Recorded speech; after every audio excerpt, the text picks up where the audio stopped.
안녕하세요. 30대 초반의 싱글남입니다. 얼마 전만 해도 저는 회사 다니기 정말 짜증이 났습니다. 경기도 어려워 다른 곳에 취직하기는 더욱 힘들어 골백 번 넘게 사직서만 쓰고 휴지통에 넣기를 반복하고 있는 요즘입니다. 저혈압이었던 제가 일이 고혈압이 된 원인은 회사 상사 때문입니다. 여기서 직급을 차마 까갈릴 수가 없어 이렇게 상사라는 표현으로 대체하는 것을 너그러이 이해해 주시기 바랍니다. 상사가 짜증나는 이유는 대략 이렇습니다. 고깃집에 가면 아랫사람에게 고기는 시켜주지 않고 후식으로 나오는 냉면만 시킵니다. 물냉면이든 비빔냉면이든 그건 개인의 자유입니다.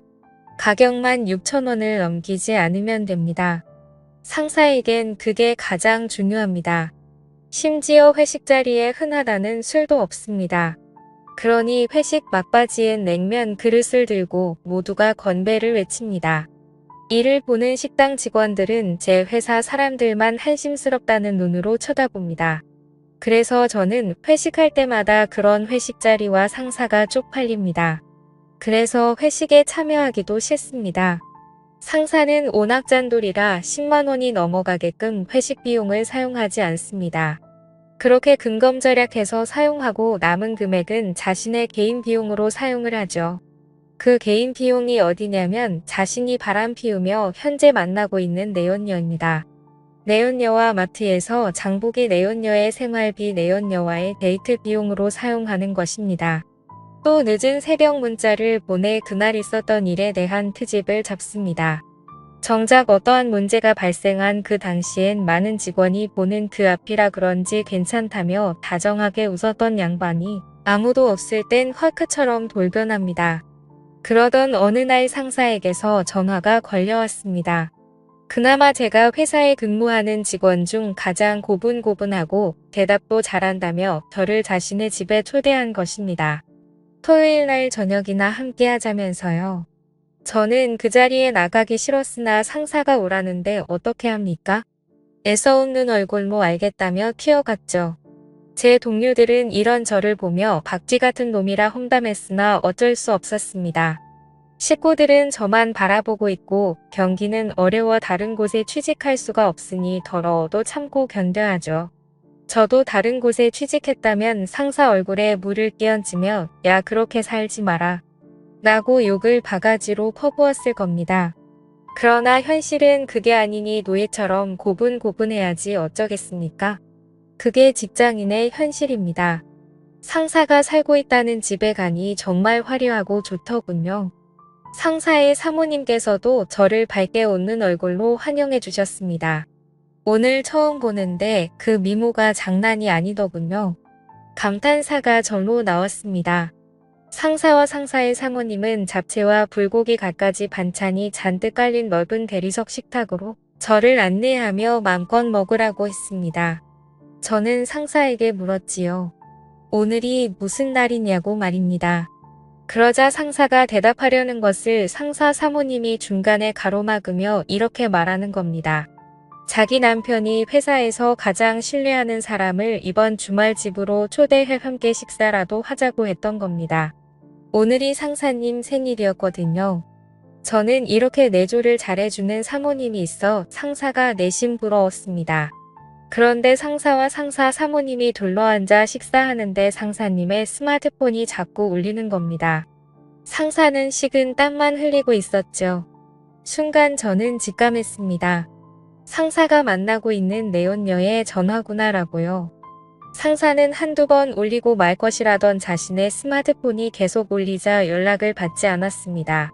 받기가 난처했겠지요. 그런데 사모님이 이를 수상하게 여겨 전화를 걸어보라고 하자 상사는 매우 난감해 하더군요. 저는 그 틈을 이용해 잽싸게 사모님께 말했습니다. 지금 전화하신 분은 본부장님이시고 아마도 며칠 전 있었던 타 업체와의 계약 문제로 부장님을 찾는 것이라고 말했습니다.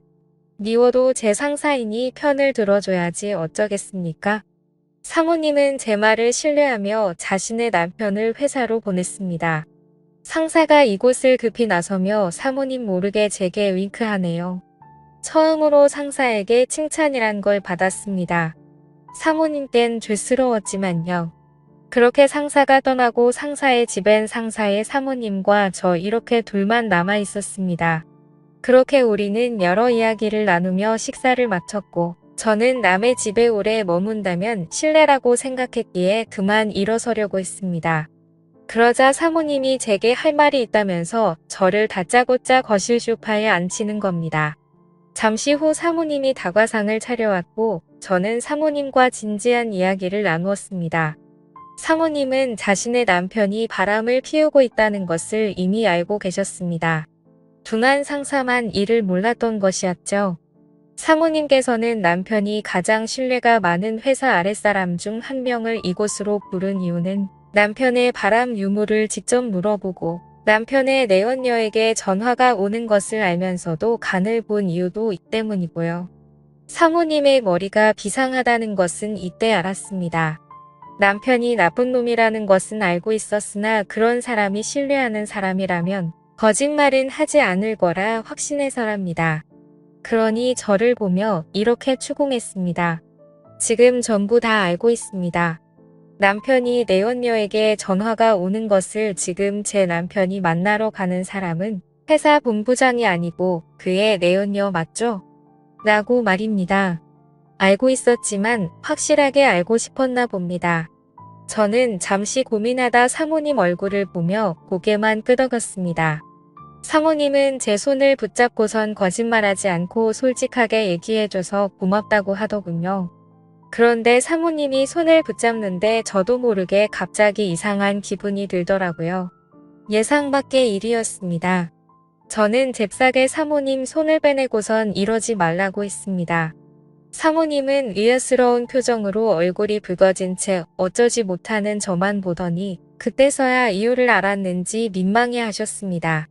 그렇게 서먹했을 때 상사에게서 문자가 왔습니다. 지금 나왔지? 전화할 수 있나? 라고 말입니다. 이를 보던 사모님은 이미 밖에 나왔고 집안에 사모님 혼자 계실 거라며 저는 집으로 가는 중이라고 둘러대라고 하셨습니다. 저는 상사에게 전화를 걸어 사모님이 시키는 대로 했습니다. 상사는 오늘 잘했다며 내일은 주말이니 푹 쉬고 월요일 날 회사에서 보자며 저와의 통화를 마쳤습니다. 그리고 사모님 폰으로 상사로부터 전화가 걸려왔습니다. 사모님에게 전화를 건 상사는 회사에 급한 일이 있어 오늘은 못 들어올 것 같다고 했죠. 사모님은 모든 것을 다 알면서도 아 그래? 라며 모른 척 수긍했습니다. 저와 사모님께 전화하며 불러대기 바쁜 상사만 보니 참 부지런하다는 생각이 들었습니다. 회사에서는 그리 굼뜨고 게으른 양반이 말입니다. 저는 상사가 이해되질 않았습니다. 어떻게 이런 미모의 조강지처를 버리고 그저 그렇게 생긴 어린 여자랑 놀아날 수 있는지 말입니다. 저는 그래서 사모님만 빤히 쳐다봤습니다. 나이에 맞지 않게 어려 보이는 얼굴과 젊은 사람도 울고 갈 몸매는 어떻고 전체적으로 느껴지는 원숭미가 예술이었습니다. 상사와의 전화를 끝마친 사모님은 결국 제 앞에서 눈물만 터뜨리셨고 사모님은 제 앞에서 이런 추태를 보여 미안하다며 그만 가보라고 하셨습니다. 저는 차마 이곳에서 갈 길이 떨어지지 않았습니다. 남편이 어린 여자와 바람이 나서 혼자 이 넓은 집안에 있어야 하는데 어떻게 매정하게 나갈 수가 있었겠습니까? 저는 그런 사모님의 처지가 딱하게 여겨졌습니다. 게다가 사모님에겐 자식도 없었습니다. 상사와 사모님은 아이를 가질 수 없는 몸이었지요. 두 분 다 불임이었나 봅니다.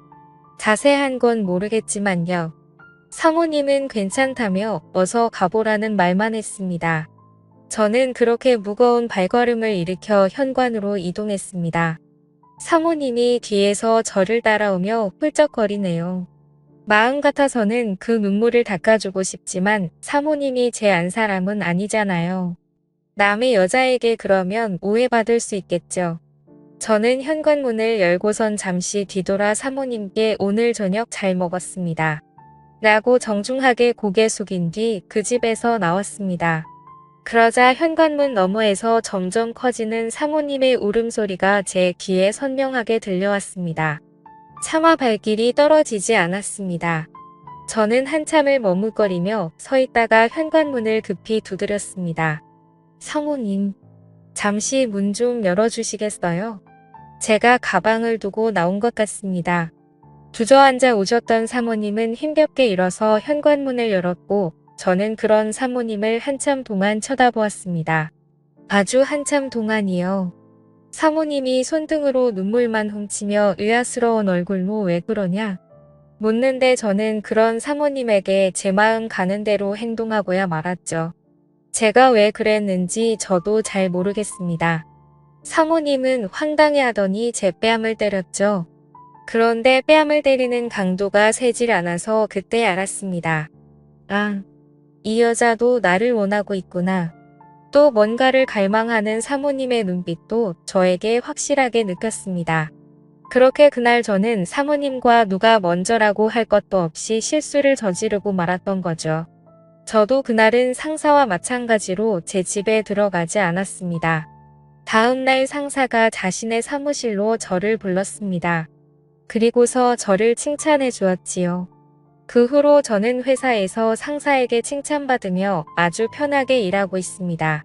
그리고 상사가 집을 비울 때마다 사모님과 연인이 된 것처럼 즐거운 시간을 함께 보내며 사랑을 키워나가고 있네요. 알고 있습니다. 이러면 안 된다는 사실을 말입니다. 그래서 친구들에게 이를 하소연했습니다. 그런데 친구들 반응이 이외입니다. 남자라서 그런가 적잖게 공감하더군요. 걸리면 불륜이고 잘 넘어가면 사랑이라면서요. 저는 친구들 앞에서 마구 화를 쏟아내며 이런 나를 뜯어말려야 하는 거 아니냐고 따졌습니다. 친구들은 저를 이상하게 쳐다보며 그게 뭐가 나쁘냐고 말하네요. 저는 어처구니 없는 얼굴로 친구들과 함께했던 그 술집에서 나오는데 때마침 사모님께서 급히 할 말이 있다며 전화를 하셨습니다. 저는 상사가 집에 있기에 사모님과 따로 밖에서 잠시 만났습니다. 사모님이 제게 이렇게 말하네요. 저희 아이를 가졌다고요. 저는 이 일로 고민하며 요즘 회사 일이 손에 잡히지 않았으나 상사는 자신의 아내가 늦은 나이에 임신해 너무나 기쁘다고 자랑했습니다. 그래서인지 몰라도 상사가 요즘 저를 비롯해서 회사 사람들에게 잘 대해줍니다. 회식할 때는 금액 상관 말고 고기든 술이든 얼마든지 시키라고 합니다. 아주 놀라운 발전이죠. 요즘 회사 내에서는 상사에 대한 평이 엄청납니다. 사람이 하루아침에 달라져도 엄청나게 좋은 쪽으로 달라졌다면서요. 그런데 저는 고민입니다. 이를 어떻게 할지요? 사모님은 이런 저를 보며 이 아이는 평생 자신과 자신 남편의 아이로 키울 생각이랍니다. 바람 피운 남편에게 아내였던 자신이 처음이자 마지막으로 주는 천벌이라고 생각합니다. 그러니 저와는 위험한 사랑을 여기서 끝내고 저보고 이제 그만 만나자고 하네요. 제가 주었던 것은 사랑이 아니라 동정이었다면서요. 그런데 저는 자꾸만 그런 사모님이 눈에 밟힙니다. 애초에 시작하지를 말 걸 왜 제가 사모님께 마음을 주었을까요? 그리고 그 아이는 왜 이런 불길한 마음을 주었을까요? 그리고 그 아이는 왜 이런 불행에 휩싸여야만 하는지 이 모든 게 제 탓인 것만 같아서 마음이 안 좋네요. 제가 어떻게 하는 게 좋을지 현명한 조언 댓글로 부탁드립니다. 지금까지 제 사연을 들어주셔서 감사드립니다. 구독과 좋아요 부탁드려요. 감사합니다.